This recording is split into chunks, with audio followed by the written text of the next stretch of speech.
Jamen, Dencon er en kontormøbelvirksomhed, og det lever vi 100% af i dag. Og vi er en meget automatiseret kontormøbelvirksomhed, for det er vigtigt for os, fordi vi bor i Danmark, som er EU's dyreste land at producere i. Så det er utrolig vigtigt for os, at vi automatiserer løbende.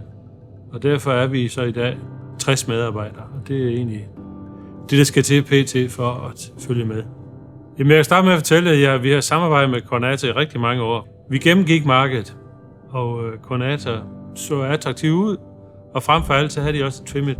Conator har næsten oplevet vores udfordring, fordi de har jo de her referencer inden for branchen. Og for cirka 4 år siden, der tog vi så springet og skiftede vores produktion ud med vores produktionsgade herude. Hvor vi gik fra at være en traditionel serieproducerende produktion til at være en individuel producerende virksomhed. Der er det vigtigt også, at ERP-systemet er med, fordi ellers så dør man simpelthen i problemer. Jamen, det er simpelthen en dynamiske stykliste. Det synes jeg er utrolig vigtigt, at vi kan lave en stykliste, og vi kan modificere på den og opdatere den. Vi skal ikke oprette, hvis vi skal have en ny træsort, så skal vi ikke sidde og oprette alle de der statiske styklister. Men det er dynamisk. Vi kan få tilføjet 2 punkter mere, så kører det egentlig. Det synes jeg er utrolig godt for os, fordi vi er så fleksible, som vi er. Jeg hedder Christian og sidder som IT-koordinator hos Dencon og har været her i snart 15 år sammenlagt.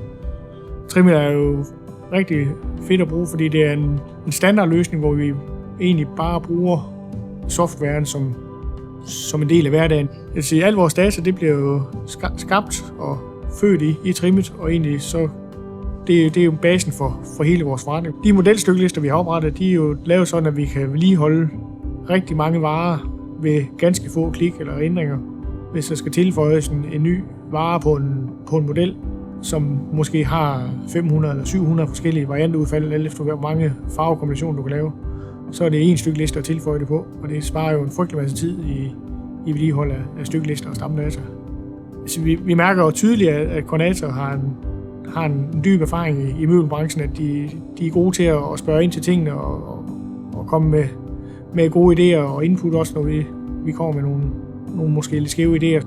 Vi har masser af spændende projekter i støbeskeen fremadrettet, så hvor Conator og Trimit uden tvivl vil blive en vigtig sparringspartner og samarbejdspartner i mange år nu. De er rigtig gode til at konfrontere de problemer, vi oplever. Det er jo egentlig det, der er det udgangspunkt, at de skal have erfaring inden for vores udfordringer. Ikke? Så det synes jeg, det spiller rigtig godt sammen.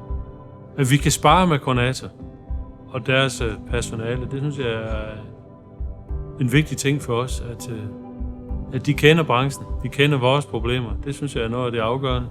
Hvis vi skal være bedre, så skal vi også have en kompetent IT-leverandør. Det synes jeg, vi har. Det synes jeg, der er de meget kompetente. Jeg mener, altså, fremtiden, den udgøres af vores fantasi, men også vores leverandørs fantasi. Og hvis de 2 ting ikke går op, så har vi jo et problem, specielt på ERP-fronten. Så jeg mener, at det skal være med til at hjælpe os ud i fremtiden. Og det mener jeg faktisk, de gør. Og det er vi stolte af. Og jeg synes, de er en god samarbejdspartner. Det er vel egentlig det er afgørende for, om man vil anbefale noget. Og det vil vi. Og det mener jeg også, fordi de komplementerer os og gør, at vi stadigvæk er konkurrencedygtige. Det er jo en af opgaverne, det er, at vi skal sikre os, at vi fortsat er konkurrencedygtige. Det mener de er en del af svaret på. Så vi kan godt anbefale Conator.